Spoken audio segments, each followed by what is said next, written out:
जी नमस्कार दोस्तों, स्वागत है सारे लोगों का। उम्मीद करते हैं कि आप लोग खुद से तंदुरुस्त मजबूत है।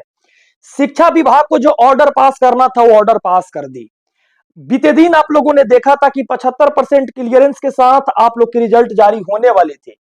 इस रिजल्ट को जारी होने में काफी लेट भी हुई टीआरई 1 टीआरई 2 के अपेक्षा, लेकिन आज के दिन ओएमआर सीट 12 बजे रात से अपलोड होगा या तो कल 12 बजे दिन से ओएमआर सीट आ जाएगी। आप लोग अपलोड करना स्टार्ट कर दोगे। बीते दिन इसके लिए मैंने वीडियो भी चलाया था। पूरे बिहार के बच्चे पूछ रहे थे सर 9 तारीख बीत गए, ओएमआर सीट नहीं आया, सर डाउनलोड करने का ऑप्शन नहीं आया, आखिर ऐसा क्यों प्रॉब्लम हो रहा है। तो बीते दिन नाग पंचमी भी थी और आप लोग को मैं बता देता हूं कि उसके कारण से भी या अन्य किसी कारण से भी पूरे बिहार के बच्चे जो इंतजार कर रहे थे ओएमआर का, अब ओएमआर आज के दिन डाउनलोड होगा या कल 12 बजे दिन से डाउनलोड होगा। लेकिन एक खुशखबरी आप लोगों के लिए है, बीपीएससी का जो रिजल्ट का इंतजार कर रहे थे, आप लोग को यह बात संज्ञान में लेनी होगी।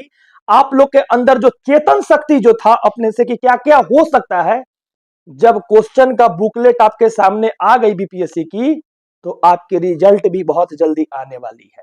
और बीते दिन जो बात हुई थी माननीय सदस्यगण से, वो सारी बातों को मैं आपके सामने रख नहीं पाऊंगा, लेकिन जो मैं बात बोल रहा हूं उस बातों को समझिए। आज से 3 से 4 दिन पहले मैंने वीडियो चलाया था, उसमें मैंने कहा था 9 तारीख के दिन या 8 तारीख के दिन ओएमआर सीट आ जाएगी और डाउनलोड उस दिन से आप लोग कीजिएगा। पूरे बिहार के बच्चे इंतजार कर रहे थे, लेकिन अभी जो खबर आ रही है शिक्षा विभाग से और इसके साथ साथ बीपीएससी ऑफिस से कि आप लोग आज 12 बजे रात से या कल 12 बजे दिन से ओएमआर सीट डाउनलोड करना स्टार्ट कर दीजिएगा। लेकिन एक खुशखबरी आपके लिए और है, जैसे ही ओएमआर सीट आपके पास आएगी, ठीक उसके 24 घंटा के अंदर या 48 घंटा के अंदर आपके पास आंसर की भी आ जाएगा। एक बात मैं बता देता हूं कि जैसे ही आप अपने साइट पर गूगल क्रोम में जाकर बीपीएससी लिखिएगा, वैसे ही बीपीएससी का पहला जो ऑप्शन पेज खुलेगा उस पर क्लिक कीजिएगा, आ जाएगा, टोटल प्रोफाइल खुल जाएगा। उस प्रोफाइल के अंदर आप देखिएगा कि आपको क्वेश्चन बुकलेट जो आप लोग एग्जाम दिए हैं, चाहे 1 to 5, 6 to 8 या 9, 10 में, वो सारी बुकलेट आपके पास आ गई है और उस बुकलेट को आप लोग डाउनलोड भी कर सकते हैं। ये आपके लिए बहुत बड़ी खुशखबरी है। तो ओएमआर सीट के पहले जो बुकलेट डाउनलोड करना था वो बुकलेट आप लोग आज डाउनलोड कर लीजिए। ओएमआर सीट आज शाम से आनी शुरू हो जाएगी और आप लोग चैनल को स्किप करके आगे बढ़ जाते हैं और कहते हैं कि पूरी वीडियो समझ नहीं पाए और पहले ही आप अपनी बातों को रख देते हैं। पहले ये मैं पूछना चाहता हूं कि इतनी बड़ी खबर आप लोगों को मिली, क्या आपको चैनल को सब्सक्राइब करना चाहिए कि नहीं करना चाहिए? पहले एक बात बताइए। अगर सब्सक्राइब करना चाहिए तो जरूर सब्सक्राइब कीजिए। अब चलते हैं अपनी मेन मुद्दा के ऊपर। जो आप लोगों ने एक मुझे होमवर्क दिया, यह होमवर्क केवल एक लोगों के द्वारा ही नहीं बल्कि पूरे बिहार के बच्चों के द्वारा दिया गया था कि सत्यम सर एक काम कीजिए, डोमिसाइल लगेगी बिहार में कि नहीं लगेगी। पूरे बिहार के बच्चे इसका इंतजार भी कर रहे थे। मैं माननीय प्रवक्ता एजाज अहमद सर के पास गया आरजेडी कार्यालय में। मैं कार्यालय के अंदर जाकर माननीय प्रवक्ता जी से मैं अपनी बातों को रखा और अपनी बातों में जो जो क्वेश्चन रखा, कुछ लोगों के माध्यम से इस वीडियो को देखा गया है। आप खुद ही देखिए, समझिए कि जब डोमिसाइल नीतीश कुमार जी की सरकार और आरजेडी की सरकार हटाई थी देश से, बिहार से, तो डोमिसाइल हटाने के बाद आपको एक इतनी बड़ी न्यूज मैं देने वाला हूं, रसातल में डालने का काम किया जा रहा है। सर माननीय मुख्यमंत्री जी नीतीश जी के समय आपकी सरकार टीआरई 1 टीआरई, आखिर क्या कारण था कि बीच में डोमिसाइल नीति को हटाना पड़ा, जबकि कोई भी खेल का नियम बीच में चेंज नहीं होता है? आखिर रीजन क्या था डोमिसाइल की नीति को हटा देना?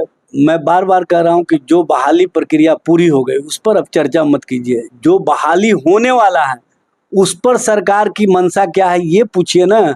आप तो वो बात सवाल कर नहीं रहे हैं। जबकि दिलीप कुमार जायसवाल जी जो राजस्व विभाग के मंत्री हैं, उन्होंने कहा कि तेजस्वी पैसा का खेल करने के लिए पंजाब से, राजस्थान से, उत्तर प्रदेश से, भारत के तमाम राज्यों से पैसा का खेल करने के लिए डोमिसाइल हटाया और पैसा का खेल करने के लिए ही काम किया, जिस कारण से शिक्षा विभाग तेजस्वी के पास था और तेजस्वी सारा ढोंग रचा, जिस कारण से डोमिसाइल बिहार में हटी थी। सरकार की पॉलिसी कैबिनेट के माध्यम से डिसाइड होता है और कैबिनेट के कस्टोडियन नीतीश कुमार जी थे। नीतीश कुमार जी के बिना सहमति के कुछ नहीं हो सकता, ये बात समझ लेना चाहिए। और जो दिलीप जायसवाल जी अपने विभाग के संबंध में मामले को उजागर किए हैं, उस पर अब चुप्पी क्यों साध लिए? क्या मामला हो गया कि अब वो अपने सर विभाग डोमिसाइल पे बोलती है सर। भाई अपने विभाग के भ्रष्टाचारियों पर क्यों नहीं बोल रहे हैं, ये बताएं ना। उनको डोमिसाइल पर बोलने का कोई अधिकार नहीं है। उनको अधिकार है अपने विभाग के संबंध में, अपने पार्टी के संबंध में बोलने का। और डोमिसाइल की जो नीति तय होती है कैबिनेट के माध्यम से तय होती है, और कैबिनेट के कस्टोडियन नीतीश कुमार जी थे, मुख्यमंत्री बिहार।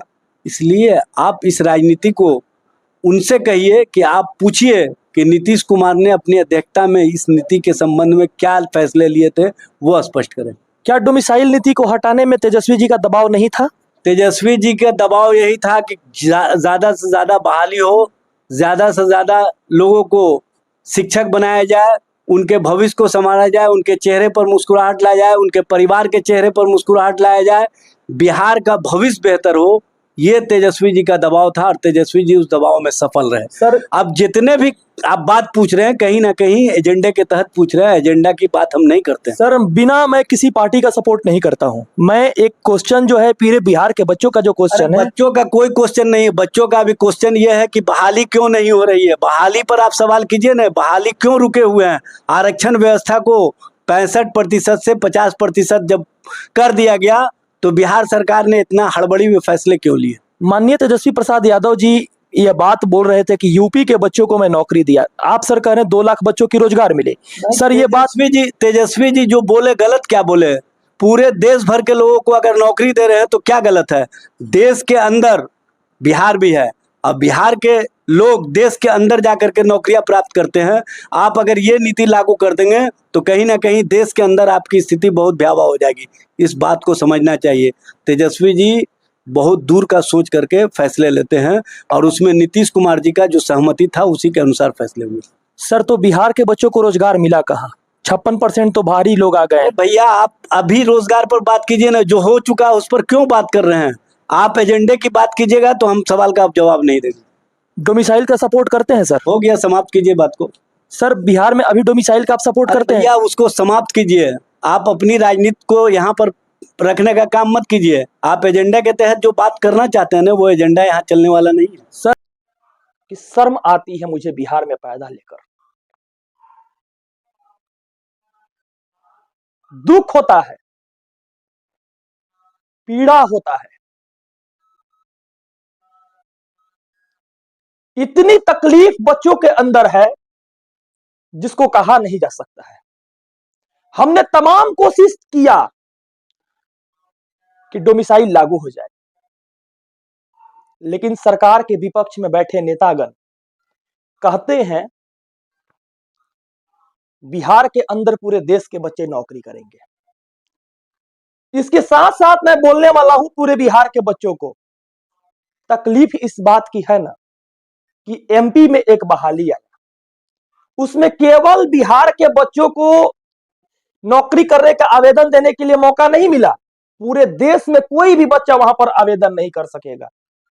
असम में जगह मिला, वहां भी कोई देश के अंदर कोई भी बच्चा वहां पर जाकर आवेदन नहीं कर सकेगा। नैनीताल में आया, वहां भी कोई बच्चा जाकर आवेदन नहीं करेगा। इसके साथ साथ टीआरई 2 में एक बहुत बड़ी लेटर आई है हिंदी का, लगभग 3300 सीट पर बहाली आई थी। उस बहाली में 400 पुरुष, लगभग 400 पुरुष को बाहरी कैंडिडेटों को लिया गया है और 700 महिला को लिया गया है। यानी उस 3000 सीट पर 1100 लोगों को बाहर से बुलाया गया है। ठीक आप सोच लीजिए कि किस तरह से, मैं अभी ओएच पीएच वर्ग की चर्चा नहीं कर रहा हूं। आपने देखा होगा बीते दिन 45 सीट पर 35 सीट बाहर से आए थे फीमेल और 3 सीट मेल थे, 38 को बाहर से दिया गया था। शर्म आती है। मैं तो पूछता हूं हर एक क्वेश्चन को, सरकार से मैं अपनी बातों को भी रखा।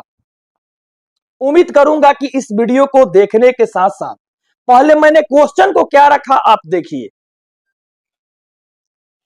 इस वीडियो को देखने के बाद आपको पता चल गया होगा कि जो मेरी क्वेश्चन थी ऑथेंटिकेशन के साथ सबसे अच्छी और सबसे तरीका से रखी गई क्वेश्चन थी। माननीय महोदय जी से मैं पूछा कि बिहार में डोमिसाइल लगेगी या नहीं लगेगी, तो उन्होंने इसका रिस्पॉन्स नहीं दिया। माननीय महोदय जी से मैं पूछा, देखिए मैंने क्वेश्चन किया कि बीपीएससी टीआरई 2 में भी उन्होंने क्वेश्चन किया कि टीआरई 3 में पेपर लीक हुआ, इसके ऊपर आप चर्चा नहीं करते हैं। तो मैंने वहां पर क्वेश्चन किया कि बीपीएससी पेपर टीआरई 2 में क्वेश्चन लीक हुई थी आरा में, इसमें सारे सेंटर्स के लोगों को बुलाकर बैठाकर एग्जाम दिया गया था, क्या उसका जांच आप डीएम साहब से कराइएगा? आप इसकी मांग करते हैं? तुरंत उन्होंने गुस्सा कर अपनी बातों को बदल दिया। देख लीजिए इस वीडियो को। जिस समय सरकार नीतीश जी की और आपकी थी तो टीआरई 2 की एग्जाम हुई थी, आरा में क्वेश्चन लीक हुआ था, क्या उस पर आप डीएम साहब से जांच की मांग करेंगे? देखिए, सबसे बड़ी बात यह है कि जो बहाली हो चुका, उसमें भी क्वेश्चन लीक था। जो बहाली हो चुका अब उस पर चर्चा मत कीजिए। जो बहाली होने वाला है उसको रोका जा रहा है, साजिश के शिकार बनाए जा रहे हैं, उस पर चर्चा कीजिए, ने उस पर बताइए। इतना देखने के बाद आपको यह बात पता चल गई होगी कि अगर हम डोमिसाइल के लिए आंदोलन करेंगे, सपोज कीजिए पटना में आकर, तो आपकी बातों को विपक्ष के सरकार सदन में उठाएगी, चाहे वो जगह विधानसभा हो, चाहे वो जगह विधान परिषद हो। ये बात माननीय मुख्यमंत्री जी के पास जा पाएगी, माननीय विधानसभा के सभापति के पास जा पाएगी। तो इस बिहार में वोट लेने के समय 243 विधानसभा का क्षेत्र नेता लोग घूमेंगे। मैंने ये भी क्वेश्चन किया कि क्या विधानसभा चुनाव के अंदर 50% महिलाओं को आरक्षण दिया जा रहा है या नहीं दिया जा रहा है? आप इस क्वेश्चन का प्रति उत्तर देख लीजिए। इसके साथ साथ मैं पूरे बिहार के बच्चों को यही कहूंगा कि इतनी सारी वीडियो आपने देखा, आपको क्या महसूस हुआ? पूरे बिहार के बच्चे में एक अलग सी असमंजस की स्थिति बनी हुई है डोमिसाइल नीति को लेकर। क्या सत्यम लड़ाई लड़ा कि नहीं लड़ा? क्या आपके सामने प्रत्यक्ष के सामने प्रमाण लाया कि नहीं लाया?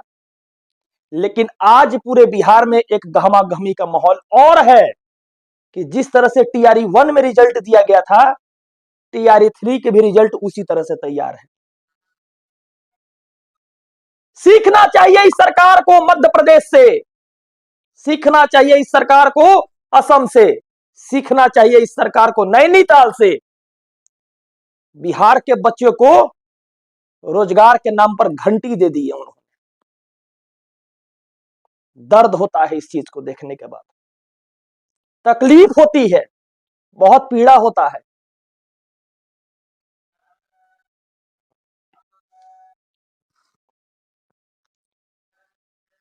कोई बात नहीं, आपकी समझदारी, आपकी ताकत ही डोमिसाइल लगा पाएगी, क्योंकि इस बार भी आप लोग के साथ धोखा हुआ है। आरक्षण अगर एक परसेंटेज के साथ साथ रखा गया रहता, सरकार इसकी मैनिफेस्टो बनाई रहती, तो बिहार के बच्चे के साथ गद्दारी नहीं होता। आरक्षण अगर सरकार नहीं हटाई रहती तो केवल बीएड कॉलेजों की संख्या बिहार में 59 है, प्राइवेट और सरकारी मिलाकर। आरक्षण अगर सरकार नहीं हटाई रहती, 50 डीएलएड कॉलेज से कम है संख्या बिहार में डीएलएड का है। सोच लीजिए कि किस तरह से यह बहाली में टोटल बच्चे आ जाते हैं। हम सारे भाइयों से हाथ जोड़कर नम्र निवेदन करेंगे, आपको जो उचित लगे कमेंट के माध्यम से जरूर बताइए। और जो लोग चैनल पर नए हैं, आप मत कीजिए सब्सक्राइब, मत आगे बढ़ाइए, क्योंकि कोई भी व्यक्ति आपकी नौकरी की लड़ाई लड़ेगा, उसमें आप साथ मत दीजिए। धन्यवाद, जय हिंद।